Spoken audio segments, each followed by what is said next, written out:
What's going on, you gracefully gorgeous groundhogs? Welcome to this week's episode of Total Pod Mode. My name is James, also known as Mr. Bames, and I'm joined as always by the wondrous Will, also known as Hoodafunk. Heyo! Coming up this episode, we've got our catch up as usual. We've got a bit of news. Unfortunately, it's not all good. We've had something officially being deaded. Can I say deaded? Yeah, why wouldn't you be able to say deaded? I don't know. I don't know In if this it's allowed. crazy day and age of referring to things that are unalive. Exactly, or asleep.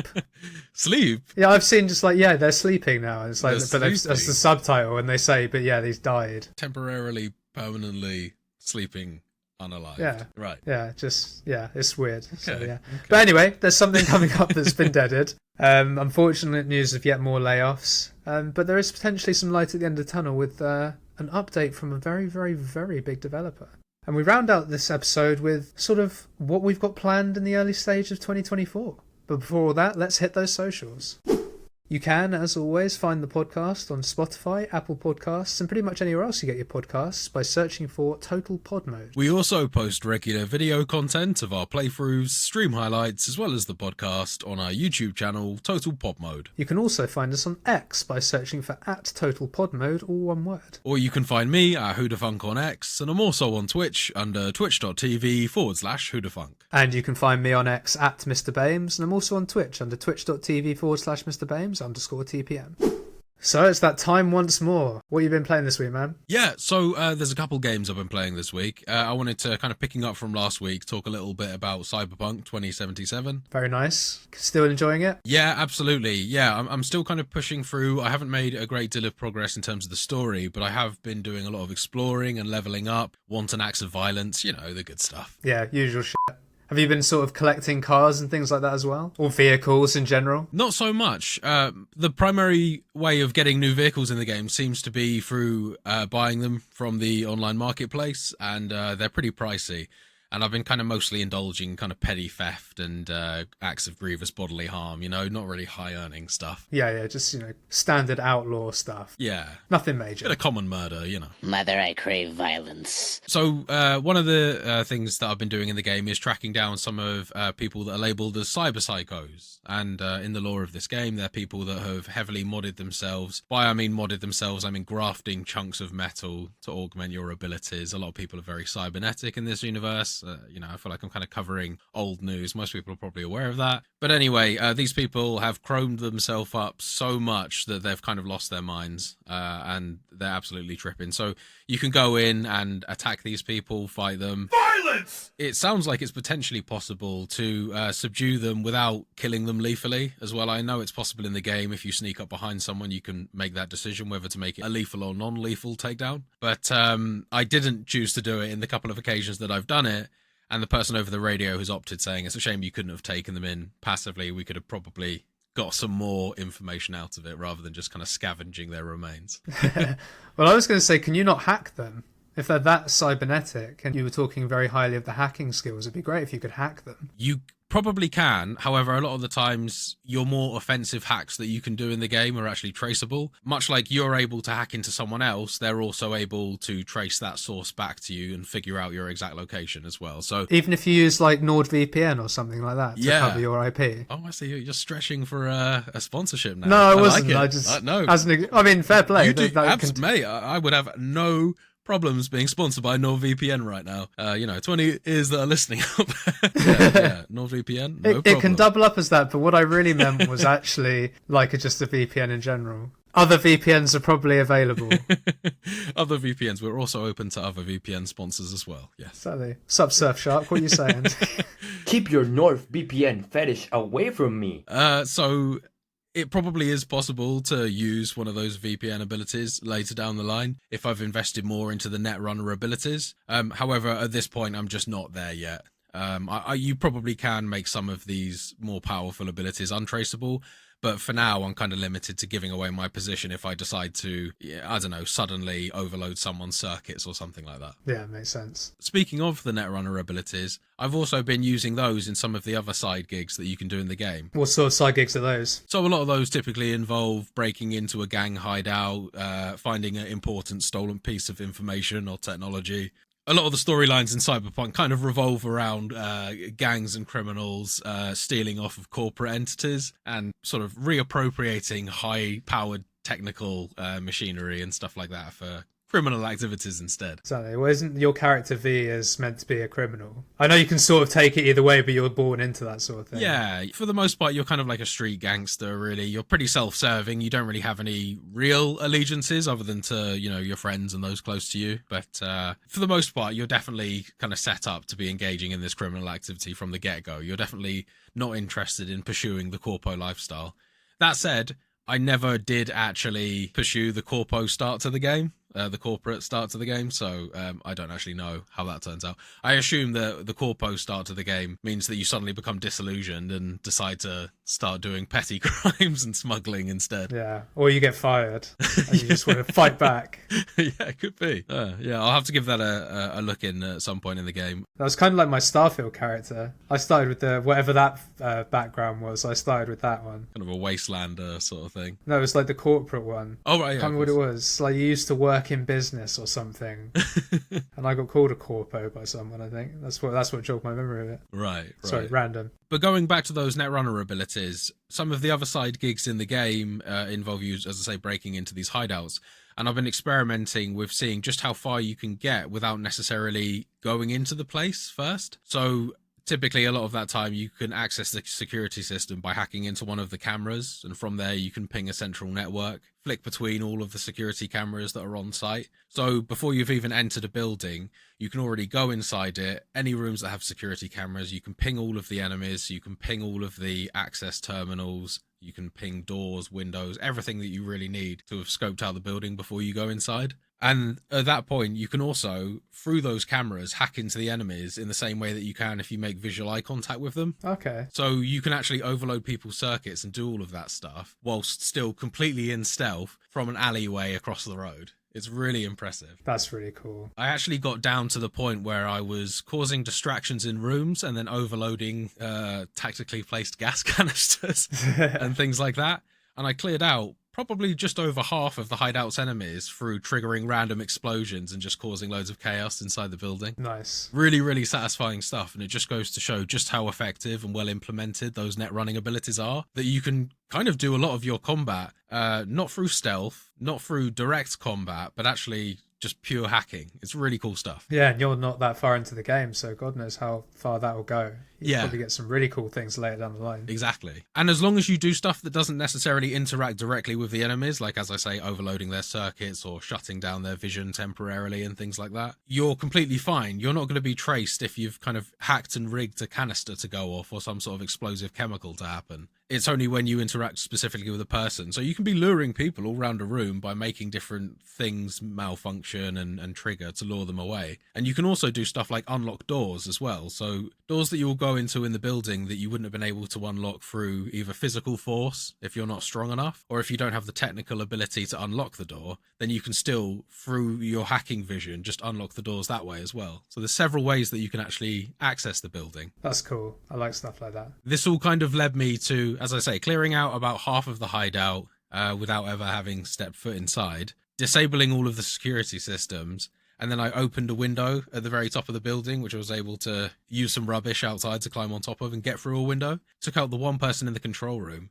And at that point, the key item that I needed to complete the quest was right in the room where I was. If I wanted to, I could have just completed the quest, hopped out the room, and no one would have ever seen me. Very, very cool stuff. That's really opened my eyes to the different things you can do in the game and just how sneaky you can be without ever needing to do the whole stereotypical crouching, sneaking behind someone, lethal, non-lethal takedowns, all that kind of stuff that we've done a million times before. It's possible to do in the game, but you can achieve stealth through other ways as well. Had a really, really good time with it. That definitely kind of hit a key note in my brain where I started to really engage with the game, and I'm really looking forward to seeing how that develops. And as you say, if I'm just at the beginning of the game now, I'm looking forward to seeing what I can do in terms of netrunner abilities towards the end of the game. Exactly. I think that's all I've really got to speak on in terms of Cyberpunk, but the other game that I wanted to mention as well is the finals, which I did, as I mentioned last week. I said that I put some time into that, which I have done. Yes, and how are you finding it? You were very excited before. Does that excitement still hold true now? I think so, yeah.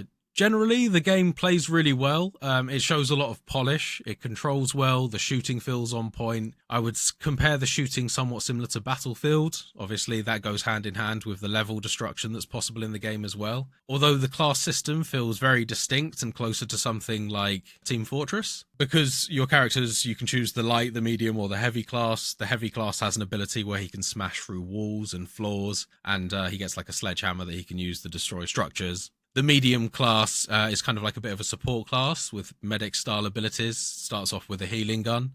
And then the light class has kind of like zipping around abilities and an invisibility type move that they can pull off as well. So they're kind of like sneaky darting and around characters. A lot like the scout is in Team Fortress. Right, got you. And from what I've read online, apparently the heavies are a bit OP. Is that correct? I mean, they do have a hell of a lot of health. But at the same time, if you're playing with a coordinated team, you can absolutely melt one if you focus fire.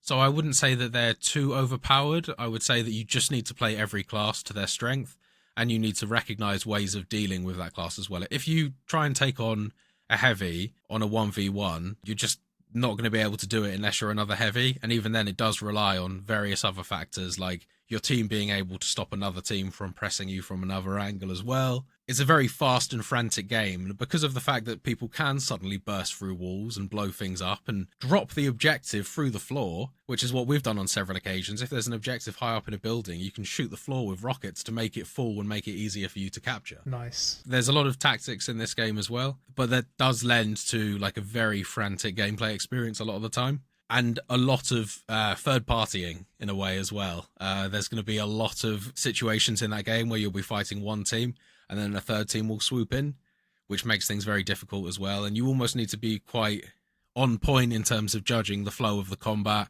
where it's going. Is it best to actually retreat away from the objective because you're getting pushed by another squad? Let them fight it out and then rejoin at the end, sort of thing. It's a very tactical game. And how many teams are in each round, if you like? So one of the game modes has 3v3v3. Okay, so 3 teams. 3 teams, yeah, and the other one has 4 teams as well. 4 teams, okay. And it's always 3, a team of 3. It's always teams of 3, yes, yeah. Cool. And the game modes sort of revolve around capturing money. As we said, it's kind of like a futuristic, almost televised entertainment show sort of thing. When you kill players, they cascade into golden coins, and instead of sort of falling over in a violent way, they just burst into coins, almost like Mario or Scott Pilgrim. So it's child friendly, good, nice. More or less, yeah, I would say so, yeah. I'd rather my imaginary kids play that than Call of Duty or something like that, I guess. Fair play. One of the other cool things that I wanted to pick up was this game's use of the tactical grenades as well as gas barrels in the game, because aside from all of the combat, you can actually pick objects up as well, and this can range from things like rubbish bins in the game, random desks, chairs, all sorts of different things, just objects in the environment that you can pick up. That also includes things like player trophies as well. If you're going to revive a teammate, as you die, you burst into something that looks a little bit like a coloured Oscar figure of your character. Okay. You're able to run over, pick that up, and revive them in a safe place. You don't necessarily need to revive them exactly where they died. You can pick up that little trophy, carry it away to safety, and then revive them there. Can you also use it as a weapon? You can pick it up and shoot it at people, yes, and it does do damage, yes. Excellent. They've thought of everything. They did. And going back to what I was saying about some of the gas barrels and things on the level, there's flame barrels, there's gas barrels, and there's also goo barrels. Goo. Yeah, goo, yeah. Sounds like it's going to work like Slag did in Borderlands. No, it's more like expanding foam that creates a cover. So when you shoot these goo barrels into the ground, it can build up some sort of barrier that fills in the space. So typically when you shoot one on the ground in a straight line, it will just create a wall of goo that you can climb over, but it's very difficult to shoot through and you need to kind of get rid of it. Is that the stuff that you have to burn? Yes, exactly that. I think you may have spoken about this when you first talked about the finals on the pod. Yeah, that's right, yeah. Unless I'm imagining things. No, that's exactly right. And by doing that, there's various weapons in the game, like flame grenades. You can get a flamethrower as certain classes as well. And you can use that to burn away the goo as well. But it's the fact that you can pick up these barrels as you go around the game, and they have these various properties. A lot of the time, it's a good idea to carry one of these, because one of the best ways to start an engagement is by setting an enemy on fire, or blowing them up, or poisoning them for a few seconds. Or lobbing a barrel at them. Yeah, exactly. Just even lobbing just any heavy object in the game at them, it does a significant amount of damage that it's worth attempting before you start emptying your clip. It's essentially just kind of like a free hit without having to spend any bullets. Bit of knockdown as well, maybe? There's no knockdown, no. There's. Oh, that's a shame. I don't think there's any knockdown. There may be knockback if you're one of the lighter classes, but because I've been playing as the heavy, I don't know whether I'd have necessarily noticed it as much. It sounds like they thought of a lot of things, man. It sounds like it's quite cool. It really, really is. And just speaking to that as well, those item interactions that we talked about just a second ago, as I said, you can use the fire to burn the goo, but then if someone has lobbed a Molotov in there to burn the goo, that sets everything on fire as well. So you can actually use smoke grenades to put out the fire. Oh, that's cool. There's various item interactions in the game that can happen like that can prevent players from using certain strategies, or that can cancel each other out in a bit of a rock, paper, scissors style. Nice. So it really does add to the tactics of it, and probably makes it crucial that you're actually talking to your teammates and not just playing in a random group. I think so, definitely. Yeah, one of the key things in this game is communication and teamwork, and if you're just playing with randoms, I think that you're going to have quite a difficult time coordinating, because it's so easy to get steamrolled by teams that are sticking together and coordinating, that if you don't do that, a 1v1 I think is just always a bad idea in this game, really, because of the way that the class matches up and the massive disparity in health. Unless you're playing as a heavy class, there's no way to guarantee that unless you get an amazing jump on someone and a really good head start, that you're actually going to be able to take them out without them turning around and just killing you, purely because as a lighter class, your health is shorter than theirs. So all of that lends towards working together as a team. Yeah, makes sense. It sounds like you have been and doing quite well. I wish I could say I've been doing well at this game. I was trying to build you up. I was hoping you'd come in and go, do you know what? Yeah, it's been pretty good, man. I've been playing really well. We've had a couple of wins. I can't lie. We have had a couple of wins, but I think that with the amount of games that are going on, as I say, it's very frantic as well. It does take a minute or two to get used to the pace of this game. For me, coming from something like Call of Duty, this feels like I'm dipping a little bit back into Apex Legends, where you have to be a bit faster thinking and a bit more mobile. But yeah, that's pretty much me for the catch-up, man. I've been having a good time with those couple of games. I probably won't have much of a chance to play those over Christmas, so I'm kind of cramming in as much time as possible on them before the break. What about yourself? You been busy this week? I have been busy this week, but not as much gaming as I would have liked. I did manage to get some gaming in though, and that's good. It's an improvement on the last couple of weeks. The final Wolong DLC came out this week at the time of recording, so I managed to put a bit of time into that. In terms of content itself, it feels like the most complete one, if that makes sense, although I still think it's just as short. I think this one feels like the most complete DLC they've done so far, because it's actually set after the events of the main campaign. Right, so you're not covering old ground. Well, it's not so much covering old ground, but it's not just interspersed back into the story and feels like it's just cut content that they didn't have time to finish. Yeah, I want to see progress. Yeah, this one actually feels like its own story a little bit, but it is very short. All of the DLCs have had 3 main battlefields, so levels, and like maybe 7 subquests, I think it is. Okay. And I've probably put in 4 hours or so, and I've done 2 of the battlefields. I'm on the final boss of the DLC, and I've done, I think, the 3 or 4 sub-battlefields that I've unlocked so far. Right. So content-wise, it's still fairly light, but this one feels, to me, like the best one. Every single one so far has introduced one new weapon type, and this one's weapon type was the whip. All right, okay, yeah, that's a nice addition. It's a cool addition, and I've been having a lot of fun with it, so I think that also helps me think that this is the best one of the 3. But ultimately, it's just more Wolong, which, if you like Wolong, is excellent. But if you don't like Wolong, or if you're expecting something a bit different, it's probably not going to excite you too much, particularly as I think, again, I didn't actually look this time, but I think, again, it's probably £10 on its own. Right, okay. And yeah. that is too much for what you get. Still not great value for money then. But it does sound like there is a few cool additions to the game that are probably worthwhile getting for certain players. If you enjoyed Wolong, then it's more Wolong, and then, that's great. I think for me, the whole addition of the whip kind of speaks to me. That was one of my favourite weapons in Bloodborne. I liked mucking around with it in the Dark Souls games as well. It wasn't particularly effective, but I had a good time mucking around with it still. It's crap in Dark Souls, yeah, you're right. But it's, it's a playstyle. It's something. But the thing with Wolong is you can kind of use any weapon. Yeah. Like there's all sorts of weapon types in it, and they're all viable in their own way.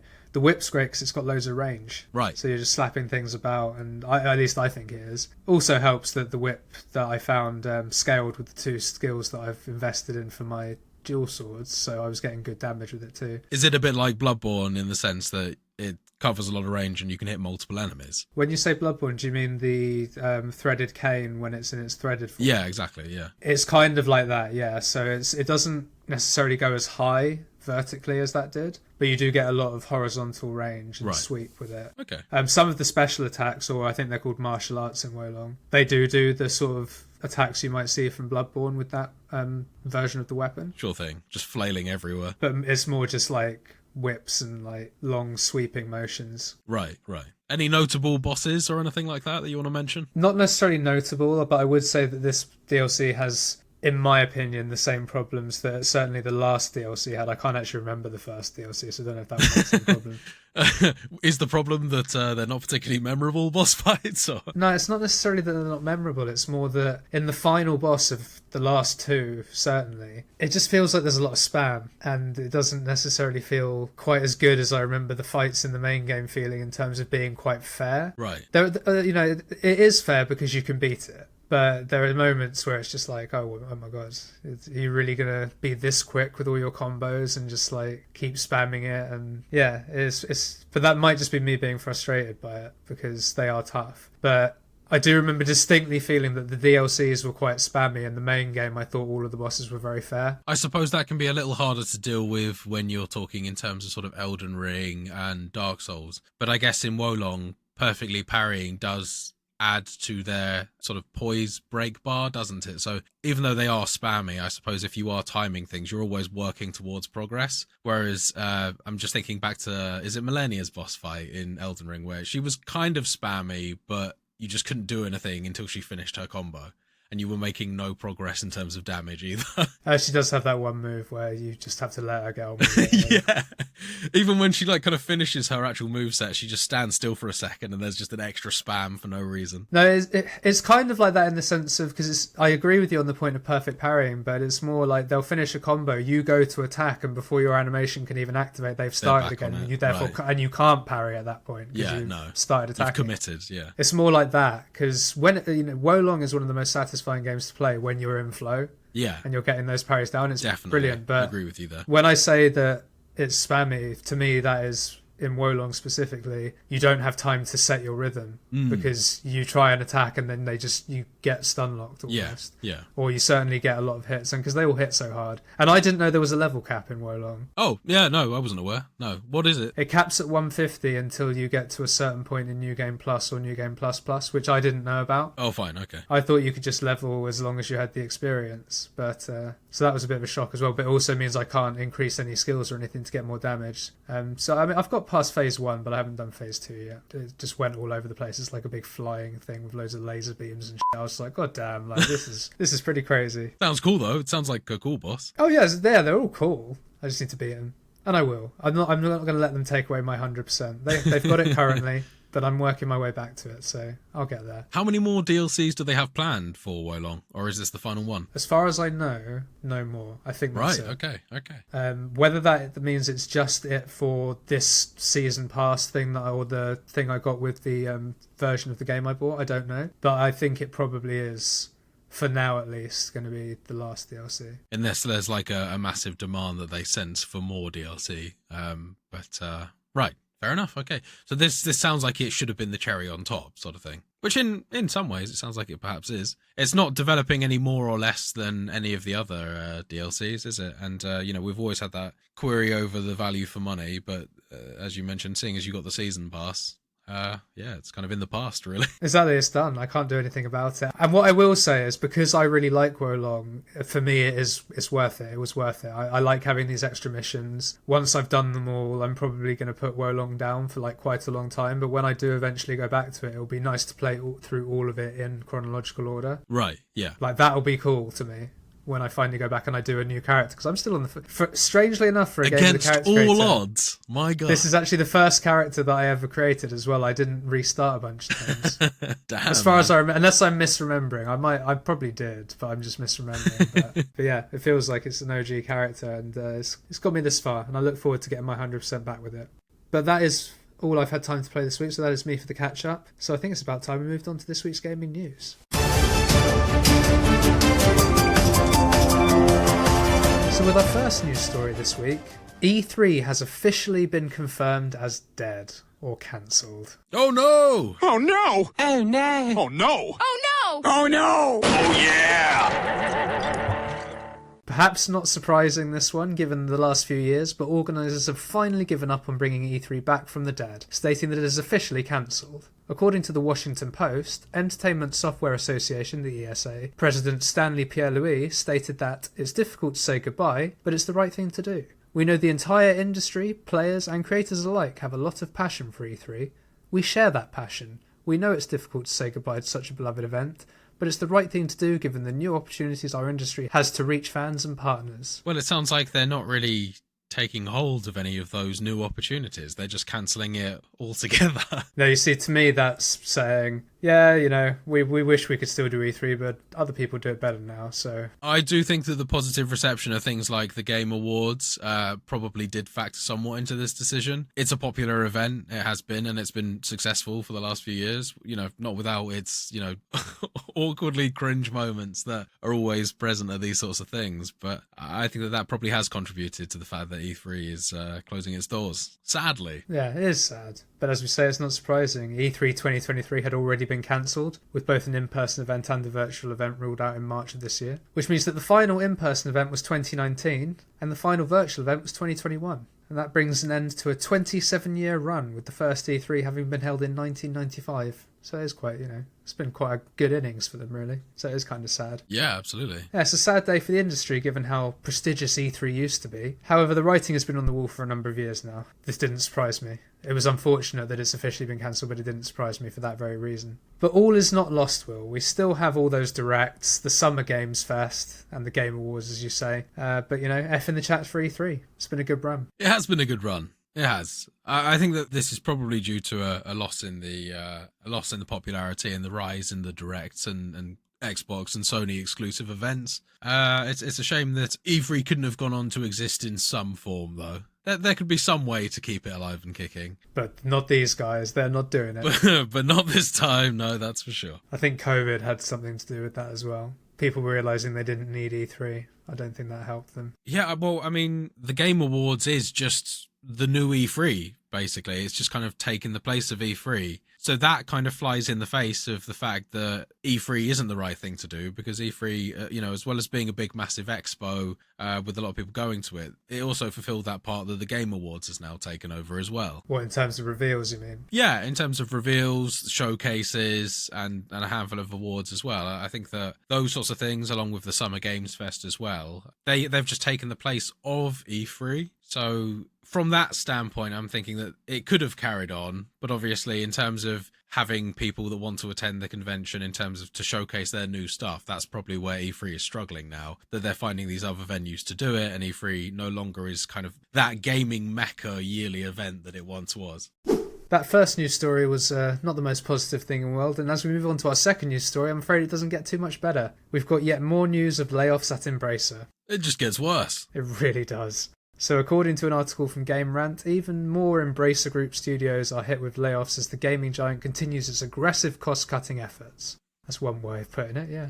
3D Realms and Slipgate Ironworks, two Danish developers, have been hit with layoffs, with reports stating that at least half of all personnel from these two companies have been let go. Damn, 3D Realms is ancient. I don't know how much of the sort of original DNA is still kicking around at 3D Realms, but yeah, that was a big name back in the day. Sad to hear that both of those companies have been hit with losses, especially half of the workforce. Jesus. And the timing couldn't be worse either, as we're in the run-up to Christmas. Sentiment shared by 3D Realms lead composer Michael Markey, who wrote in a post on X, "For Christmas this year, I got laid off." On the 14th day of Christmas, my employer gave to me. It's worth noting there was more to that tweet. He did also say, like, if anyone needs a sound producer, hit me up. Certainly can't blame him for that. But the saddest thing about this, other than people losing their jobs, of course, it gets there's more sad stuff. Well, no, it's more that what this has done there. That's the sad story part of it. But with this latest batch of layoffs, it's taken Embracer's like H2 2023 layoff total past 1,000 employees, essentially saying in the second half of this year they've let go 1,000 employees or more, which is staggering. It absolutely is. Didn't we cover earlier on that they'd let go of something like a third of their employees anyway? It was almost a third, something like that. I can't remember the exact number. We did cover that they were restructuring and that they needed to reduce the workforce to fit into this restructure or whatever. I don't know if we covered a number. I can't remember that. But even still, the fact that it's now past 1,000 in the second half of the year alone, that's crazy to me.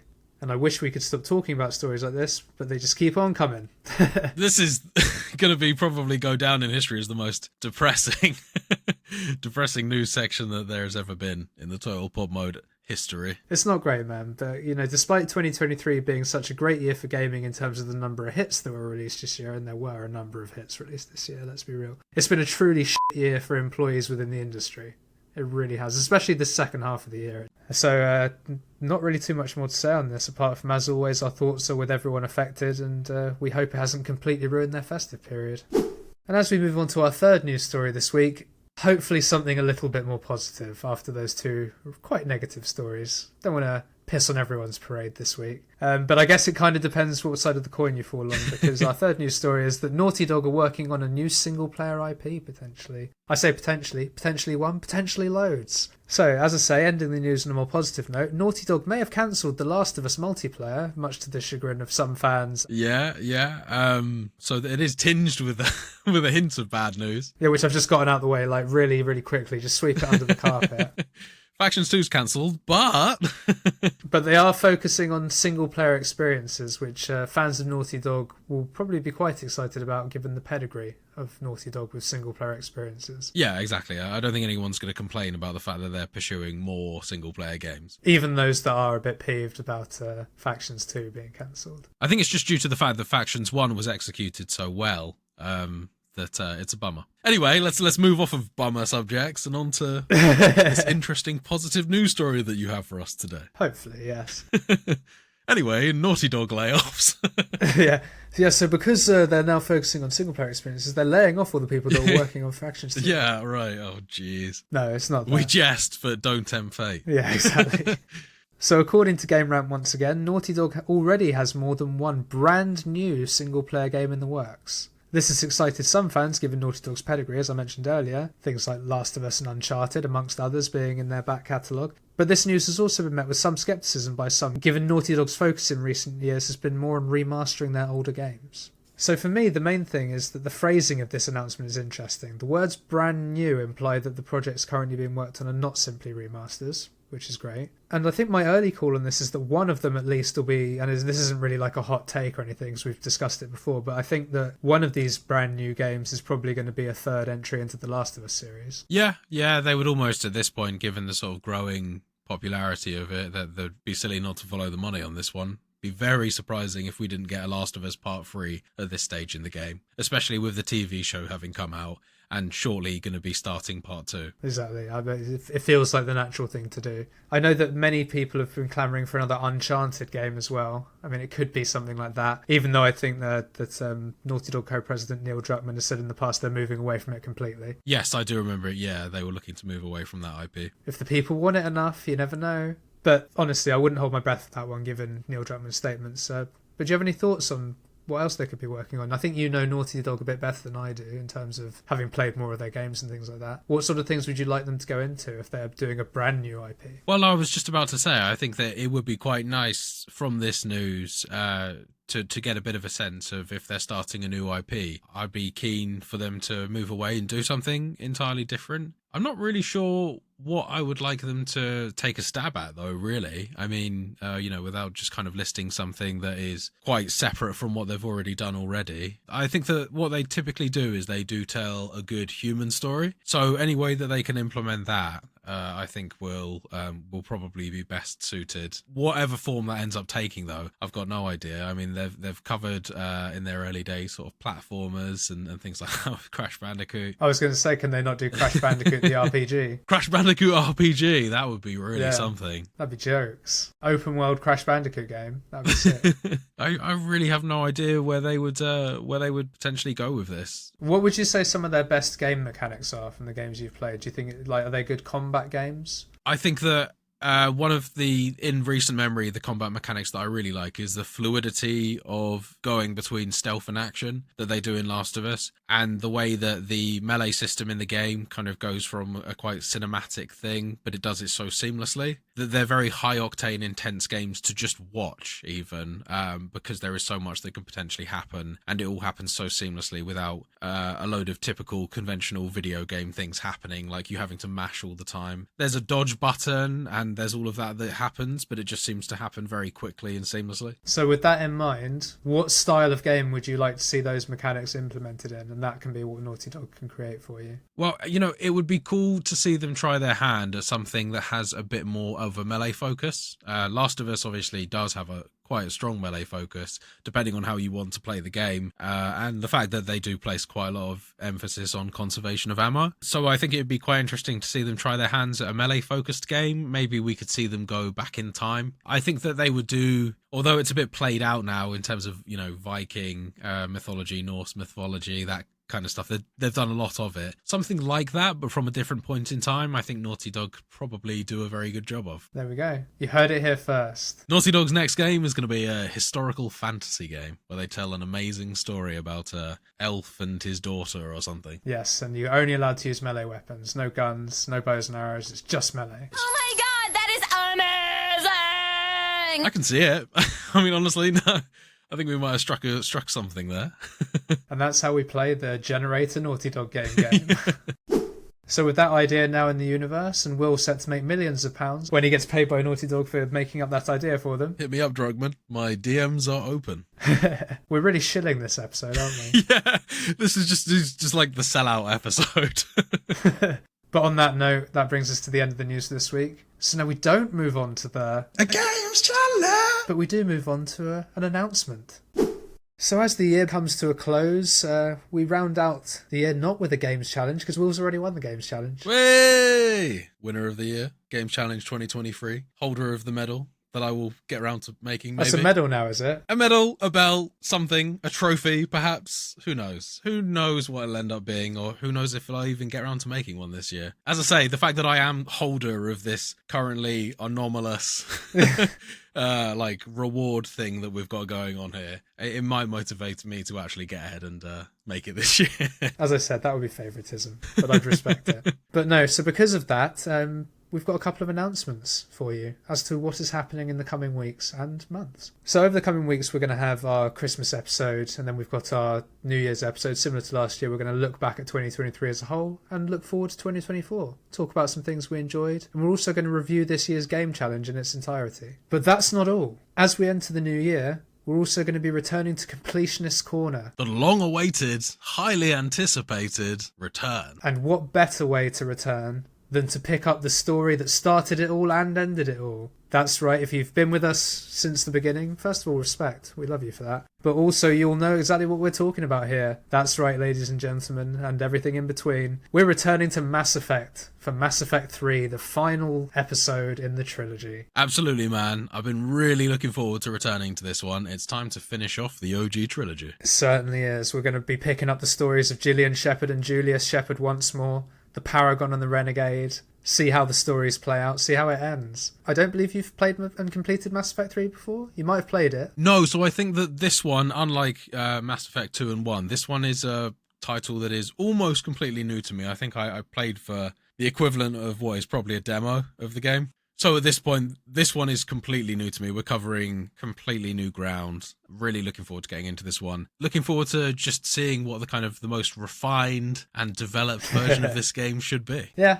that's a very fair way to feel. I've only played it once, and I did finish it. It was the ending of my previous trilogy way back when. I do not remember this game at all like I remember the others. I'm sure it will all come back to me, but Mass Effect 2 is my favourite one, and Mass Effect 1 I've just played a lot more. Fine, okay. So I just know it a lot better. This one I have literally played once. Right, okay. I did my one playthrough, finished it. And a long time ago at that, so it sounds like we'll both be kind of, in some ways, experiencing or going into a little bit of less charted territory this time around. A little bit, because I don't really remember too much. I remember how it ends, and I remember a couple of side quests, but I don't really remember too much leading up to that, so it's going to be quite fun. And I'm doing it completely differently this time. I, of course, am playing the Paragon character this time, whereas when I played it years ago, I was Renegade, like your playthrough. Right, exactly. So, everyone's actually alive. Well, actually, to be fair, I kept everyone alive last time, but I kept the council alive this time, so it'll be interesting to see how that is different. Fine, yeah. And I've done a few different things with my Paragon character in terms of how some side quests have ended and things. That a couple of new options are going to be open to me, which I'm looking forward to. That's cool. Yeah, you'll be able to see where your paths diverged and just what the end result of that is as well. And I'm hoping that I'll remember some differences between how things went down in Mass Effect as a Renegade and how they've turned out as Paragon in Mass Effect 3. Because there's a lot of things that are going to be different. Well, I imagine that seeing as I'm playing the Renegade playthrough, and if you don't necessarily remember how they were back in the day when you played it, I'll be there to remind you of exactly how things go down with a pure Renegade playthrough. Although, speaking of my playthrough, I think we're both kind of minded that I've probably cut myself out of a fair amount of content in Mass Effect 3, depending on how they... Oh, a shitload, yeah. Depending on how they decide to actually deliver it, just because of the fact that my crew got absolutely decimated through no fault of my own. I was just that's following not quite true, orders, following my own orders as Commander Shepard. They sacrificed their lives in most cases willingly. Most cases willingly. So. Yeah, I mean, it's going to be very interesting to see how things play out from my perspective, because not only will I just be playing a completely different angle than James, in some cases there just won't be the people alive to give me the missions, I'm assuming. Well, there's that, and also this game introduces a new system called War Assets. Oh, well, my assets are dwindling, that's for sure. You will have a lot less war assets because you don't have certain characters to like. I believe Jack died in your one. Yeah, I was bummed about Jack dying, because I thought that Jack was going to be on my homie all the way through the trilogy. Through into 3 at least, anyway. Yeah, I think that she's a pretty strong war asset, what with being such a powerful biotic. I might be misremembering that, so don't hold me to it, but things like that, I don't think it will really matter. You should still be able to achieve the mission in the game. Don't want to give away too many spoilers. Part of me wonders if they'll just kind of find a new quest giver and it just won't be the person that I knew, but they'll just assign it to a new NPC in the game and that will be the quest giver instead. They might do that in some ways. Did you do loyalty missions for everyone in Mass Effect 2? Or most everyone? Almost everyone in Mass Effect 2, yeah. It just turned out that due to, once again, reasons that had nothing to do with the decisions that I made during that final mission, just a lot of my crew just randomly died for no reason. Just randomly. Despite the fact that I did all those loyalty missions. I perhaps made the mistake that doing the loyalty missions was the only prerequisite to your crew surviving. I think that was kind of maybe one of the things that in hindsight I could have done a little better. You also didn't know about the point of no return. No, I didn't. And being a renegade character as well, I didn't quite understand that all these conflicts amongst your crew on the ship, I was kind of like fanning the flames, not really understanding that that's not the thing to do. Because I'm like, renegade, we all hate each other, everyone's a wild card. Turns out that's not the most conducive to to the functioning of your team. No, you need to resolve those, otherwise people get disloyal. Yeah, turns out that's what happens. As you've heard there, we had a lot of fun with these characters, so what's not to love about going back, completing their story in Mass Effect 3? I'm looking forward to it a lot too, man. I've missed playing Mass Effect 2 when we were finished with it. I wanted to play Mass Effect 3 straight away. I didn't, for obvious reasons, so I'm now looking forward to playing that in the new year. So with that, we come to the end of the show and the end of regular programming for 2023. So as I mentioned earlier, we do have a Christmas episode coming up next week. But as this is our final regular show of 2023, we ask you once more to check out the following socials if you've enjoyed what you've listened to. You can, as always, find the podcast at Spotify, Apple Podcasts, and pretty much anywhere else you get your podcasts by searching for Total Pod Mode. We also post regular video content of our playthroughs, stream highlights, as well as the podcast on our YouTube channel, Total Pod Mode. You can also find us on X by searching for @TotalPodMode, all one word. Or you can find me at WhoDaFunk on X, and I'm also on Twitch under twitch.tv/WhoDaFunk. And you can find me on X at Mr. Bames, and I'm also on Twitch under twitch.tv/MrBames_TPM. So with that, we come to the end of the show. Until next time, take care everyone, goodbye. Bye now.